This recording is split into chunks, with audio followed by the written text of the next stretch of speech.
Sino ho ang sinabing maaaring pumili na sumama sa dating Pangulo sa Bilyonaryo Air Base? Who was given authority to say, you can bring this, and this person? Lahat sila pinayagan. Lahat ng kasama niya sa aeroplano, I think they were a party of 12, if I'm not mistaken. Sumama sa coaster at sumama sa Bilyonaryo. Lahat po yun? Lahat sila. Wala pong naiwan? Walang naiwan. Okay. And was that the plan from the very Yes, beginning? from the very beginning. What was, and who was really on top of this? Kayo ho ba? Because during the press conference of the President, it was you and the President. Yes. So ikaw ho ba nagplano ng lahat ng ito? Hindi naman, hindi naman. It was a group effort. Secretary Teodoro was there, Secretary Anyo was there too, and the President and I. So, hindi naman ako. Ako lang ang natira last man standing doon sa Malacanang. Kasi Secretary Teodoro was working out of his office sa Camp Aguinaldo. Secretary Anyo, of course, his specialty is intelligence. So, he was gathering all the information in his source, in his location. So, ako lang ang nasa Malacanang.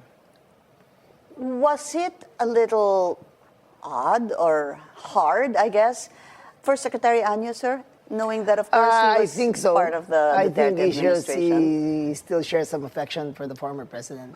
They had a very good working relationship. But he's a professional, he is a soldier, and he's a gentleman. So he served this role, and the information that he gathered and shared was very reliable. And Such as? Or is there anything you can share? The conversations on whether or not they would go home. I think the lawyers were prevailing for him to stay in Hong Kong or in China, and the children prevailed on him to go home. Ibig sabihin, yung mga lawyers po sinasabi kay dating Pangulong Duterte. Parang gano'n ang lumalabas sa mga sources. Sources from Secretary Anyo? Sources ni Secretary Anyo. Opo.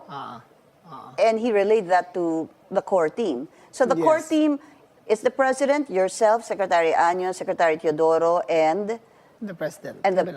kayo lang. So you kept it very small. Very small. And it Yes. was meant to be that way. Yes, you cannot plan an operation like this and involve too many people. Okay.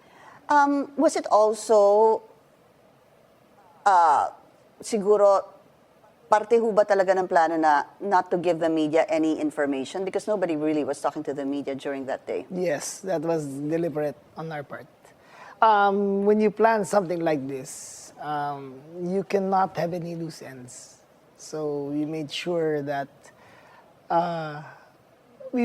number one, that all the officers that you saw were wearing body cameras. So may resibo lahat ng ginagawa.